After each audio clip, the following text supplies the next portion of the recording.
For many, Ufotable is the studio that made the Kimetsu no Yaiba possible, taking the animation of a weekly series to movie-like levels. But while everyone is hyped for the new trailer and the movie that is coming in a few days, there are some who wonder what will happen to the studio when it ends, because yes, Kimetsu was a turning point for Ufotable, but before that they were already a solid studio with years of experience and important projects that kept them afloat. But today I want to talk to you about how big the impact of Kimetsu was, what projects they have prepared for when the franchise ends, and if they can really maintain that level of quality and relevance without depending on Tanjiro and company. Because although we see them as a giant studio, the anime industry can be cruel, even for those who seem untouchable. And Ufotable is about to face that challenge. When we think about the rise of Kimetsu, it's easy to assume that Ufotable became a giant overnight. But the truth is that the story of how the studio transformed is more complex and interesting than it seems. Before Ufotable was founded, Ufotable was already a well-known studio, although its fame was more concentrated among fans of Fate and the Kurano Kyokai films than with the general public. Their work was of quality, but it had never managed to break through the barrier that separates anime fandom from casual audiences. But that changed in 2019 when the first season of Kimetsu no Yaiba became a worldwide phenomenon. What many don't realize is that Kimetsu's success wasn't a stroke of luck. Ufotable had spent years perfecting its in-house production method, ensuring complete control over every aspect of its projects, from animation, backgrounds, CGI to compositing details that most studios outsource due to time or budget constraints. Ufotable went to work with everything. This obsessive control allowed them to maintain consistent quality in each episode of Kimetsu, something that was unusual in the industry, where even the most popular anime had irregular animation episodes to adjust to schedules. Episode 19 of the first season of Kimetsu was the breaking point. Everything exploded with that episode. The animation, the camera movements, the synchronization with the music. From there, Kimetsu went from being just another shovelware to becoming the anime of the moment, and with it, Ufotable became the studio at the moment. But the success did not stop with anime. In 2020, the film broke all records by becoming the highest-grossing anime film in history, surpassing Chihiro's Journey, something that many considered impossible. The impact was so great that even in the midst of a pandemic, the film grossed over $500 million worldwide, putting Ufotable in the spotlight of the entire industry, proving that they could produce not only high-quality anime, but also films that draw millions of people to the theater. This success cemented Ufotable as a brand. Now, whenever audiences hear that a new Kimetsu no Yaiba movie or season is in production, they automatically assume that the quality will be sky-high. Why is it Ufotable? They have become synonymous with high-level animation, something that very few studios in the industry have achieved. But with massive success comes a new kind of pressure. Before, Ufotable could afford to work at its own pace, releasing niche projects as long as they felt necessary to maintain their level of quality. But now the world is watching their every move, expecting every episode, every film to have the same explosive quality that Kimetsu no Yaiba delivered at its best. And maintaining that standard is no easy feat, even for a studio with their level of internal control. Kimetsu also changed the scale of its operation. They went from being a studio that managed its projects well and had a steady stream of income to one that moats millions of dollars. It collaborates on promotions with brands of all kinds and sells merchandising at levels comparable to giants like One Piece, Naruto, and Dragon Ball, all thanks to Kimetsu. The growth is positive, but it begs the question, what will happen when Kimetsu ends? Because although the franchise has several films ahead, at some point Tanjiro's story will come to an end, and when that happens, Ufotable will have to face the challenge of maintaining its relevance and its level of income without depending on the Kimetsu phenomenon. To understand why Ufotable has a chance of staying on top, even when Kimetsu ends, you have to understand how Ufotable works and why it is so different from other anime studios. Most anime studios in Japan operate under a fragmented production system. They take charge of certain episodes, subcontract parts of the animation, send the funds to an external studio, and outsource the CGI, all in order to meet impossible schedules and budgets that barely cover production costs. In this scenario, quality often depends on who works on the episode and whether the schedule doesn't explode along the way. Ufotable was always clear that this system wasn't going to allow them to achieve the quality they wanted.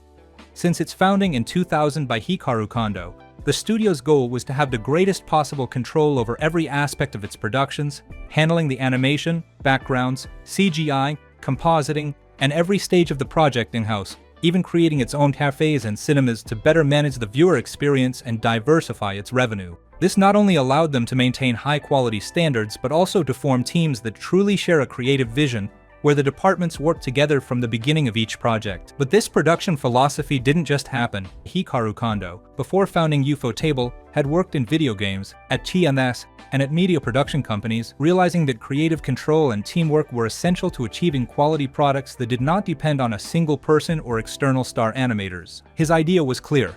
The more a studio does, the more likely it is to do it well, and that motto defined the change at Ufotable. One of the clearest examples of his philosophy was seen with Fate Zero and Karen Kyoke. Before Kimetsu, these franchises had already demonstrated that Ufotable had the ability to turn adaptations into products of high visual quality. With composition work that mixed CGI, with backgrounds painted in an almost cinematic way, and with choreographed action scenes that became iconic for fans, Fate Zero in particular was the project that demonstrated that they could maintain that quality throughout an entire series, not just the individual episodes. But not everything was perfect. Ufotable also faced problems such as the infamous tax evasion case involving its founder, something that could have destroyed the studio's reputation, but they pulled through thanks to their solid business structure and their reputation for quality that continued to attract fans and production partners. In fact, after that incident, Kimetsu went on to make them the most recognized studio in the world in terms of television animation, proving that they could overcome the most difficult times. Another point that sets Ufotable apart is that despite the fact that the anime industry usually demands that a studio produce multiple projects per year to stay afloat, Ufotable stuck to their philosophy of working on a small but high-quality project.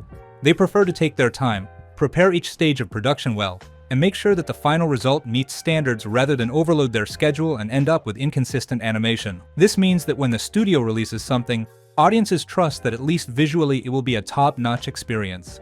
That's why every time a teaser for Kimetsu other projects like the Genshin Impact anime comes out, expectations are sky-high because it's from Ufotable. Furthermore, the integration of technologies and traditional animation has become part of their brand. The hyper-realistic backgrounds with blue tones, the light particles, the explosions of color at key moments, all form part of a visual style that is now synonymous with Ufotable, to the point that many fans can recognize their work just by watching a few seconds of animation. This style, along with their philosophy of keeping the entire process in-house, is what allowed them to create an empire that goes beyond simply being an anime studio. Ufotable is a full-fledged production company that controls every aspect of its projects, engages directly with its fans through themed events and cafes, and even handles the distribution of its films in its own theaters. This diversification of income gives them a stability that many studios in Japan do not have, allowing them to withstand periods between major projects without entering into financial crisis. Ufotable is not just a studio that lives off of Kimetsu. It is a studio that founding Kimetsu the ideal franchise to exploit its full potential, but that, for years, has been building a way of working that allows it to maintain an enviable charity, withstand blows such as a tax scandal, and maintain the expectation of its audience in each new project they announced.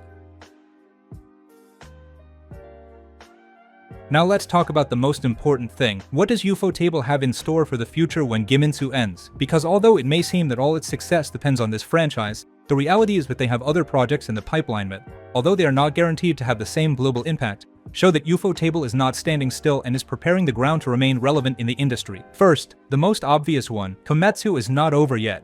The film that opens in a few days in Japan is the first of 3 confirmed to adapt the final arc, so at the very least we will have Kimetsu around for many more years. If all goes well, the films are going to gross huge sums and keep Ufotable in the spotlight, even if only temporarily. This extra time that Kimetsu gives them is key for them because it allows them to work on their other projects with less financial pressure. Now, the most ambitious project they have outside of Kimetsu is undoubtedly the Genshin Impact anime. In collaboration with Joylers, it promises to be a global-scale project with a gigantic fandom and a production level that, knowing UFO, is going to try to replicate the visual impact they achieved with Kimetsu.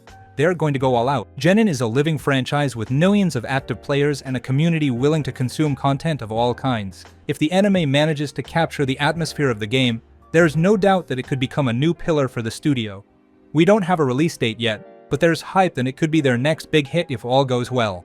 Based on the visual novel by Time Moon, this project was announced with a teaser that showed off Ufotable's classic visual quality with those hyper-realistic backgrounds and the lighting that characterized the studio. Although this project is more geared towards the Type Moon fandom and doesn't have the massive potential of Kimetsu, it's important because it shows that Ufotable is still maintaining its relationship with Type Moon, a relationship that gave them stability for years with projects like Fate and Kurapyoke. Another announced project is the Katsueki Token Rambo movie, which, although it's been silent for years, is still on the studio's list of future releases. Touken Ranbo has a fairly large fandom in Japan, and although it's not a franchise with the same reach as Kimetsu, it represents another source of stable income and the possibility of continuing to show the studio's animation quality.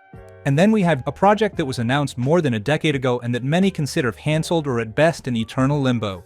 It's a clear example of Ufotable. It has interesting projects. Not all of them make it to the light of day, mainly because the studio prioritizes maintaining its level of quality and not overloading the schedule. It's better to cancel a project that they can't handle at their level than to release it and damage their reputation. When we analyze all of these projects, we see a clear pattern. Ufotable is preparing for a future without Kimetsu, but with a strategy that stays true to its philosophy of few projects, with high quality. They don't try to fill their schedule with 10 anime a year or jump on every trend of the moment. Instead, they carefully choose each of their projects, making sure they can handle each one to the standards that their fans expect. The problem, and at the same time the opportunity, is that maintaining the attention of the global audience that Kimetsu brought to them is not easy. Genshin could be the project that manages to maintain that tension, but it depends on many factors, from the script and narrative pace to the reception of a community of gamers who are not necessarily regular anime consumers. Furthermore, Genshin does not have the same emotional charge as Kimetsu, which with its story of overcoming, sacrifice, and family connected with all types of audiences, even people who had never watched anime. On the other hand, Josuka no Yoru and Touken Ranbo are solid projects, but their audience is niche, closer to the fandom that Ufotable managed before Kimetsu. These are projects that consolidate the studio within the circle of anime fans, but they are unlikely to achieve the same massive phenomenon that Kimetsu was. What we can say is positive is that Ufotable is not standing still. It has projects on the way, some with the potential to become great successes and others that will allow them to maintain their relevance and economic stability. But the real challenge is not in producing quality projects, something we already know they can do, but in maintaining the level of global tension that Kimetsu gave them and that has now become a difficult bar for even them to reach. And the quick answer is yes, they can, but not without feeling the change. First, Ufotable has already lived without Kimetsu before. For years, their flagship franchise was Fate, a series with a solid fandom, but which beyond the anime niche never became a phenomenon like Kimetsu. But with Facer, Bladeworks, and Heaven's 5 Phylon establishing themselves as a studio with movie-quality content, even on television, and with the ability to create scenes that became iconic for the community. This gave them the stability and reputation they needed to stay relevant, even if they weren't trending worldwide. But it changed everything, not only because of the huge amount of money it generated for its partner studios, but because it changed the scale of expectations that the public has for its group. Now, every project they announce generates an expectation that it has to look like Kimetsu, as if that level of explosive animation was something easy to replicate in any anime. And this is a double-edged sword because on the one hand it gives them a huge advantage over other studios, because people trust them to deliver quality, but on the other hand it puts them in a position where any project that doesn't achieve the same level of impact can be perceived as a failure. It is even a success by normal industry standards. But why is it so difficult to explain the impact of Kimetsu? Because Kimetsu was not just a well-animated anime, it was a story that managed to connect with the audience on multiple levels. Visually, emotionally, and culturally. It was a unanimous success that appealed to casual audiences, families, children, and adults alike, becoming a social phenomenon in Japan and many other countries. Overcoming that barrier that separates niche anime from mass consumption is extremely difficult, and not all stories or franchises have the potential to do so. Take Genshin Impact as an example. The anime has all the potential to attract a mass audience because the game already has millions of active players worldwide. But the fact that it is a popular game does not guarantee that the adaptation will be as popular. It will depend on the story, the pace, the emotional connection it manages to generate, and how a fan adapts that open world to a weekly or seasonal narrative format. Technically, there's no doubt that UFO can create something visually stunning, but the challenge will be how to keep the audience engaged for the story, not the fights. Then there's the issue of UFO's production model. While other studios stay afloat by producing several series a year, Ufotable focuses on producing a few projects with high-quality standards, keeping their production in-house to ensure total control at every stage. This model gives them unique stability and allows them to take their time, but it also means that each project they work on has to work financially because they don't have 10 simultaneous projects to diversify risks. If one project doesn't perform well, the blow is harder than for other studios with multiple smaller projects. What happens if after Kimetsu their next projects don't achieve the same impact? The reality is that even if they don't have a phenomenon on the level of Kimetsu, Ufotable has a solid structure and diversified sources of income that will allow them to continue operating. Their coffee shops, movie theaters, merchandising sales, and collaborations with high-profile franchises like Fate and High Moon have given them a financial cushion that many studios envy. Additionally, the reputation they've built over the years ensures that as long as they continue to deliver quality products, there will always be an audience willing to consume their projects. What will change is the level of media exposure they currently have. Ufotable in headlines and media outlets that never talked about anime, in historical box office rankings, and in the conversations of all types of audiences. When Kimetsu ends, it's very likely that this attention will fade and Ufotable will once again be a highly respected studio within the anime fandom, but not necessarily a name that appears in every media outlet every time they release something new. And this isn't the negative thing, but it is a change that they're going to have to adapt to, and there's something that we shouldn't lose sight of. Ufotable's true value isn't in a single franchise, but in its way of working and its production philosophy.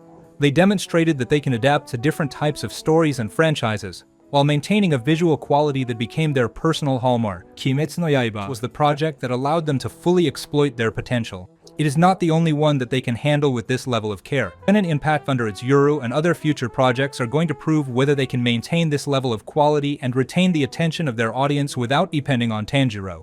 And this is where the key lies. Ufotable does not need another Kimetsu to survive. What it needs is to continue with its philosophy of quality, adapt to new market demands, and take advantage of the reputation that Kimetsu gave them to secure collaborations with franchises that can keep them relevant. In other words, they do not need another global phenomenon, but they do need to continue choosing their projects well and executing them with the same passion and control that characterizes them. In short, yes, UFO can be experienced in Kimetsu, but not without feeling the change that will entail not having the most popular franchise of recent years as the engine of its relevance and income. The good thing is that, unlike other studios that become dependent on a single IP, UFO already has a built path, a well-earned reputation, and a structure that allows them to work in their own way. The real challenge is not survival, but staying on top of the public's expectations and interest in a post-Kimetsu world. Because if there's one thing Ufotable has shown over the years, it's that they can reinvent themselves, adapt, and continue to surprise the industry when everyone thinks they can't do better. And now, with the future of Kimetsu in the final stretch, it remains to be seen if they'll be able to prove it once again.